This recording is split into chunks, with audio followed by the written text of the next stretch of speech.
À minuit, le cliquetis des lourdes serrures résonnait dans la prison centrale de Ouagadougou. Le président Ibrahim Traoré se tenait devant une cellule qu'aucun visiteur n'osait approcher. À l'intérieur, une jeune femme, les yeux creux mais provoquants, avait déjà accepté qu'elle mourrait oubliée. Accusée d'un crime qu'elle n'avait jamais commis, elle avait été condamnée par un juge corrompu. Ses cris s'étaient tus. Mais ce soir, c'était différent. La voix de Traoré brisa la nuit. Ouvrez cette cellule, maintenant.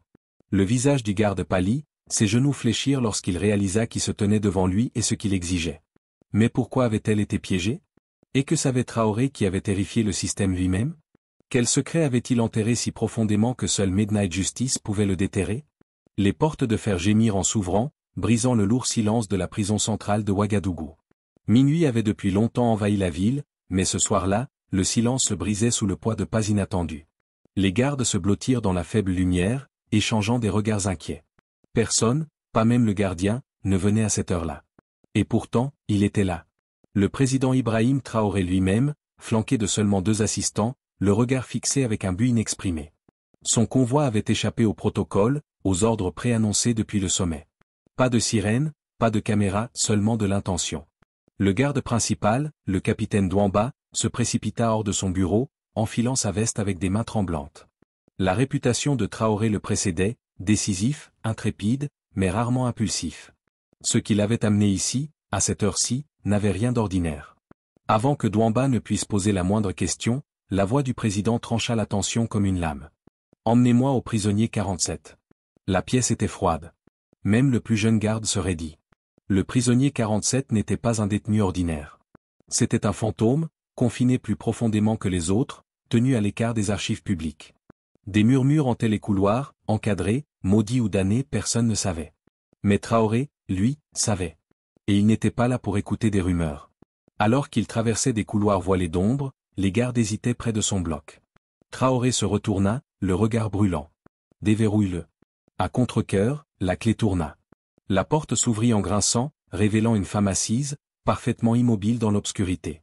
Samira Kabor ne broncha pas, ne parla pas. Ses yeux, creux mais calmement provocateurs, rencontrèrent les siens sans crainte. Sans quitter son regard, Traoré prononça des mots qui firent chanceler même le garde le plus coriace. « Cela se termine ce soir. » Samira Kabor était assise dans le coin le plus éloigné de sa cellule, les genoux serrés, comme pour se protéger d'un monde qu'il avait depuis longtemps abandonné. L'ampoule vacillante au-dessus atteignait à peine son visage. Pourtant, ses yeux brillaient d'un défi silencieux, même dans l'obscurité. Autrefois, ses yeux avaient illuminé les écrans de télévision à travers le Burkina Faso. À seulement 27 ans, Samira était devenue une étoile montante du journalisme. Intrépide, vive et inflexible, elle traquait la corruption comme une tempête, dénonçant des accords miniers obscurs et des pots de vin gouvernementaux qui avaient privé les villages de leurs terres et de leur espoir. Mais la vérité, elle l'apprit trop tard, avait des ennemis. Sa chute fut rapide et sans pitié. Après qu'une explosion meurtrière ravagea un bâtiment gouvernemental lors d'une manifestation tendue, une explosion qui coûta la vie à des innocents, la responsabilité lui tomba dessus comme un marteau. Le récit était simple. Elle avait écrit des articles cinglants, mené des marches, provoqué la colère de l'élite. Un juge corrompu, Del Mazuri, rendit l'affaire intenable, témoins soudoyés, preuves fabriquées. Dans une salle d'audience étouffée par le pouvoir, sa voix fut étouffée. Prison à vie. Sans appel. Sans pitié. Les premiers mois en prison brisèrent son esprit. Elle cria, pleura, supplia. Mais chaque jour d'isolement la creusait un peu plus. Les lettres cessèrent. Les visites furent refusées. Les gardes la réduisirent au silence avec indifférence et cruauté. Au fil du temps, elle cessa complètement de parler. Non parce qu'elle avait abandonné, mais parce que les mots étaient inutiles dans un monde sourd à la vérité. Pourtant, alors que Traoré se tenait devant elle, elle ne se leva pas, ne recula pas. Elle le regarda seulement, sans confiance à offrir, sans attente à nourrir. Elle était brisée de toutes les manières, sauf la partie qui comptait, celle qui refusait, même en silence, d'être vaincue. Le palais était inhabituellement calme lorsque Traoré s'enferma dans son bureau privé, quelques jours avant sa visite de minuit. Il avait renvoyé ses ministres avec une urgence polie et fait taire les médias toujours curieux. Seuls 2 assistants de confiance savaient pourquoi. Devant lui se trouvait un mince dossier non marqué, remis discrètement par un agent des renseignements qui préférait l'ombre au projecteur. Il était arrivé tard dans la nuit, et ce qu'il contenait secoua Traoré plus que n'importe quelle menace étrangère ou provocation militaire. Le dossier était une carte de trahison. À l'intérieur, transcription d'enregistrements cachés, bordereaux bancaires, chaîne de courriel remontant jusqu'au ministre Issa Tambora, l'homme chargé de superviser les investissements étrangers au Burkina Faso. Les pièces du puzzle formaient une image sordide. Les entrepreneurs étrangers, désireux d'exploiter les minéraux intacts du pays, avaient dû faire face à l'opposition farouche de Samira Kabore. Ces articles avaient révélé des accords secrets qui privaient les communautés locales de toute ressource. Alors que la pression montait et que les protestations s'intensifiaient, l'explosion survint, effaçant commodément leurs critiques les plus virulentes. Le coup final fut porté par le juge Del Mazuri. Autrefois réputé impartial, il était noyé dans les pots de vin. Son jugement contre Samira avait été préécrit. Témoins coachés, preuves fabriquées. Traoré lut chaque page, le visage crispé de rage et d'incrédulité. La justice, celle qu'il avait juré de défendre, avait été vendue comme une marchandise bon marché. À l'aube, sa décision était prise. Cela ne se ferait pas dans le bruit, pas de conférences de presse, pas de théâtre politique. Certaines tâches ne pouvaient être nettoyées publiquement. Elles devaient être brûlées dans l'obscurité. Traoré enfila son manteau et ordonna à son chauffeur de se préparer pour une destination qu'il ne pensait jamais visiter. Il allait affronter lui-même le prisonnier oublié. Et cette fois, l'État ne détournerait pas le regard. Tout avait commencé avec des rivières à sec. Samira Kabore avait été la seule journaliste assez audacieuse pour s'aventurer dans les villages poussiéreux de Kulpelogo, où les familles prospéraient autrefois grâce à la terre. Elle écoutait les mères pleurer sur les puits empoisonnés, les agriculteurs lever leurs mains crevassées victimes d'opérations minières étrangères impitoyables, qui n'avaient laissé derrière elles que des cicatrices. Les articles de Samira avaient déclenché une tempête de feu. Elle avait cité des noms, des entrepreneurs liés à l'étranger, des intermédiaires locaux, et surtout, le marionnettiste derrière tout cela, le ministre Issa Tambora. Sa parole s'était répandue comme une traînée de poudre, transformant une souffrance silencieuse en manifestation de colère à Ouagadougou. Pour la première fois depuis des années, la voix du peuple s'était faite plus forte que celle des politiciens. C'est à ce moment-là que Tambora avait riposté. Quelques semaines après que Samira eut publié des contrats divulgués révélant des saisies illégales de terre, une explosion ravagea un bâtiment gouvernemental en pleine manifestation. Le timing était parfait. Trop parfait. Du jour au lendemain, la faute tomba sur la journaliste qui avait osé défier le pouvoir. L'État affirma que ces révélations avaient incité des extrémistes à agir. À la télévision, ils présentèrent des preuves, un faux courriel, des enregistrements fabriqués, un témoin rémunéré qui jura que Samira avait des liens avec des groupes subversifs. Elle n'eut jamais la moindre chance. Conduite au tribunal comme un symbole du chaos, elle dut faire face au juge Del Mazuri, un homme dont les mains étaient souillées bien avant le début du procès. Il rejeta toutes les requêtes, écarta les témoins clés, ne lui offrit aucune défense. Quelques jours plus tard, elle fut condamnée à la prison à vie sans possibilité de libération conditionnelle.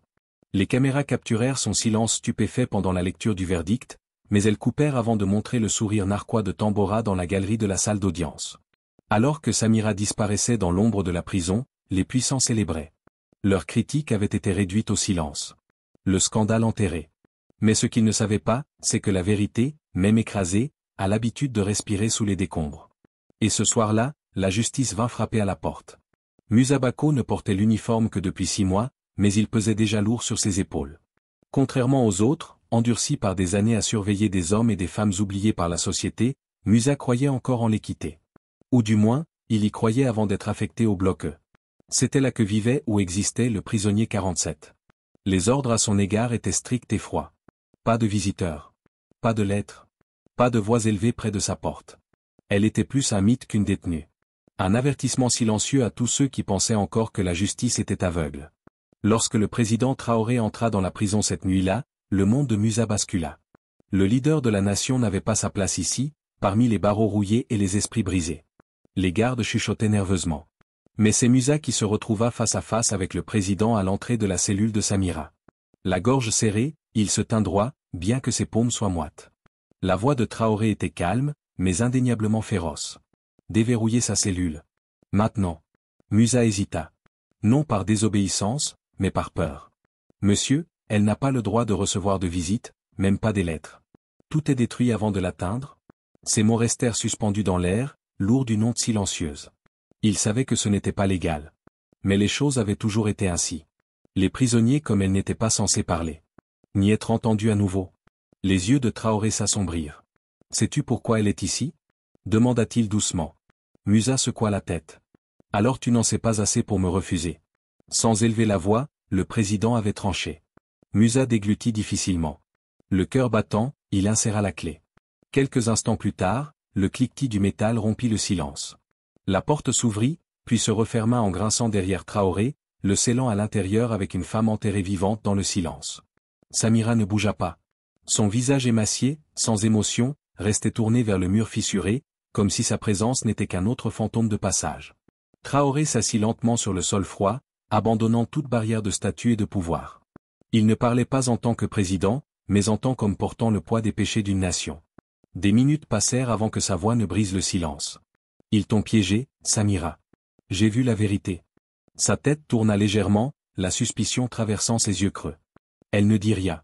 Les mots étaient devenus trop coûteux.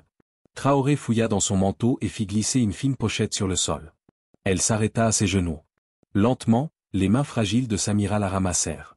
À l'intérieur, des copies de faux documents, des virements bancaires, des relevés de notes, même des photographies. Des noms qu'elle connaissait. Des transactions qu'elle soupçonnait. Et la preuve irréfutable, la signature d'Issa Tambora autorisant un paiement quelques jours avant l'explosion. Ses doigts tremblaient. Ses lèvres s'entr'ouvrirent d'incrédulité. Elle pressa sa paume contre sa bouche, tentant de contenir quelque chose de nouveau. Ce n'était pas de la rage. Ce n'était pas du chagrin. C'était de l'espoir. Brut. Terrifiant. La voix de Traoré s'adoucit, lourde de regret. Au nom de cette nation, et de tous les lâches qui ont laissé cela se produire, je suis désolé. Le barrage en elle se brisa. Le sang-froid de Samira se dissout alors que des sanglots secouaient son corps. Non des cris de défaite, mais d'une foi longtemps étouffée, enfin libérée. Elle pleura jusqu'à ce que plus aucune larme ne vienne, serrant le dossier comme une bouée de sauvetage. Pour la première fois depuis des années, elle croyait que quelqu'un l'avait enfin entendu crier. Le trajet de retour depuis la prison s'effectua dans un silence tendu.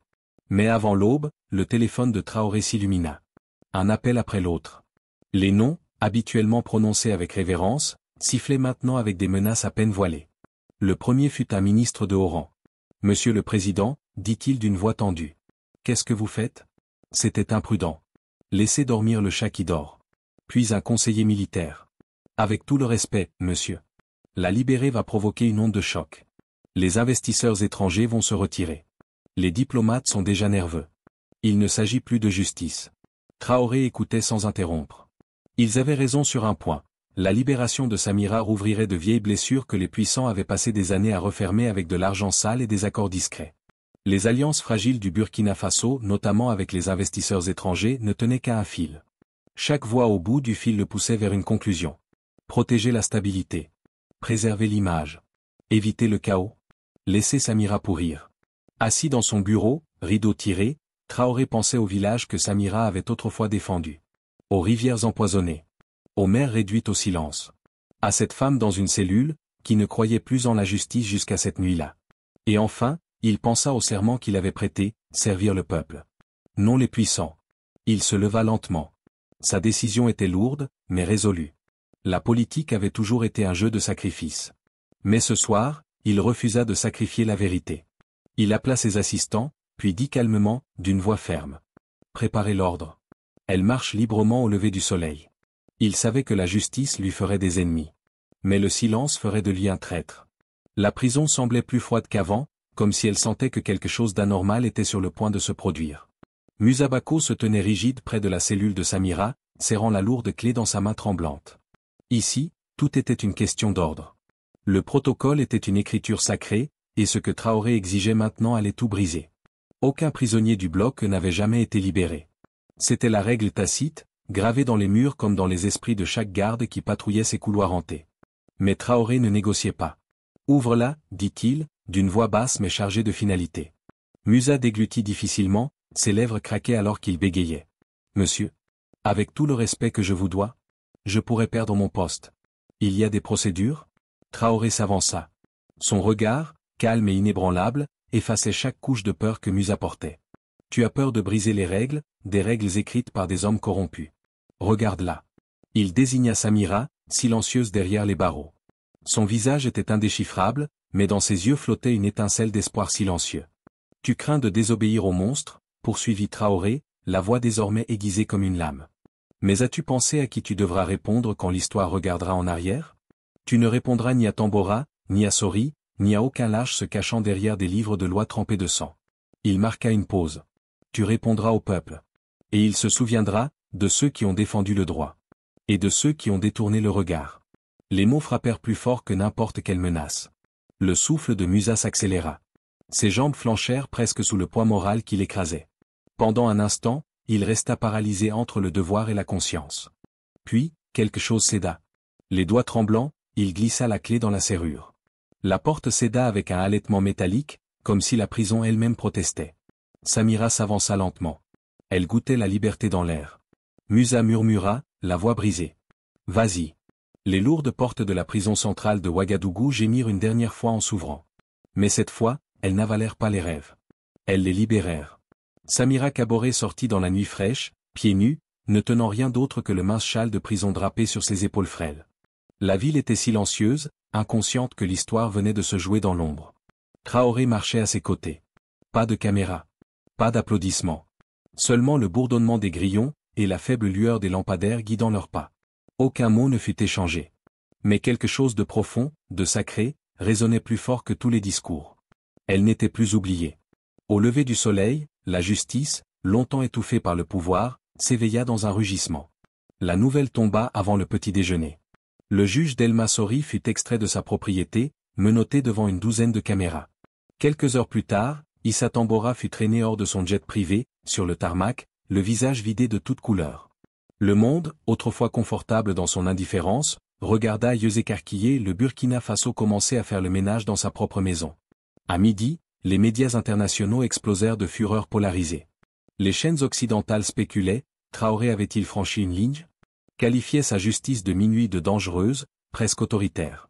Les groupes de défense des droits de l'homme qui avaient ignoré l'emprisonnement de Samira débattaient maintenant de la méthode de sa libération, plutôt que de sa cause. Et pourtant, pour chaque critique venue d'ailleurs, il y avait des millions de cœurs, dans les villages poussiéreux comme dans les villes surpeuplées, qui battaient de fierté. Traoré avait fait ce que personne n'avait osé. Il n'avait pas seulement parlé de justice. Il l'avait livrée. Alors que Samira disparaissait dans un lieu sûr et tranquille, Traoré faisait face au poids d'un monde divisé. Pour certains, il était un tyran. Pour d'autres, un héros renaissant. Mais dans son cœur, une seule vérité comptait. Ce soir, les oubliés avaient été vus. Les semaines passèrent. Les gros titres s'effacèrent lentement, comme ils le font toujours. Samira Kaboré, la femme dont le nom avait été scandé dans les rues et inscrit dans les actes d'accusation, choisit le silence plutôt que le spectacle. Elle refusa les interviews, déclina les invitations, et disparut dans une petite maison louée à la périphérie de Koudougou. Là, elle cultivait un modeste jardin, trouvant du réconfort dans le rythme apaisant de la vie ordinaire. Le monde voulait un symbole. Elle voulait être entière. Simplement. Loin des flashs. Loin des récits affamés. Traoré respecta son souhait. Lui aussi connaissait le poids d'être transformé en image. Héros ou méchant, selon les jours. Et pourtant, un soir, sous le crépuscule, il vint frapper à sa porte. Pas de convoi. Pas de garde. Juste l'homme qui s'était tenu un jour à ses côtés dans ses heures les plus sombres. Elle ouvrit. Surprise, mais calme. Ils s'assirent dehors, sous un ciel pâle. Ils parlèrent peu. Il n'y avait pas besoin de discours. Trop avait déjà été dit, dans le silence des cellules et les mensonges des prétoires. Avant de partir, Traoré s'arrêta, cherchant les mots. Il la regarda, la femme qui avait refusé de se briser, même lorsqu'elle avait été oubliée par la nation qu'elle avait défendue. Sa voix était douce. Mais elle portait tout le poids du passé. La vérité est solitaire, dit-il. Puis il croisa son regard. Fixe. Inébranlable. Mais invaincu. Sans attendre de remerciements ni de fanfares, il s'éloigna. Aussi discrètement qu'il était venu. Le silence qui suivit fut lourd. Des rumeurs circulaient. Dans les couloirs du pouvoir, dans les ambassades. Traoré s'était fait des ennemis. Des ennemis puissants.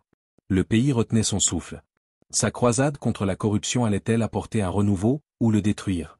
Si cette histoire vous a touché, ne la laissez pas s'éteindre. J'aime me tenir aux côtés de la justice. Commentez vos pensées. Traoré devait-il tout risquer pour la vérité? Abonnez-vous et activez la cloche pour ne pas manquer la prochaine histoire où le pouvoir, le courage et la morale se croisent. Votre voix maintient en vie des récits comme celui-ci. Parce que la vérité, même solitaire, ne doit jamais être réduite au silence.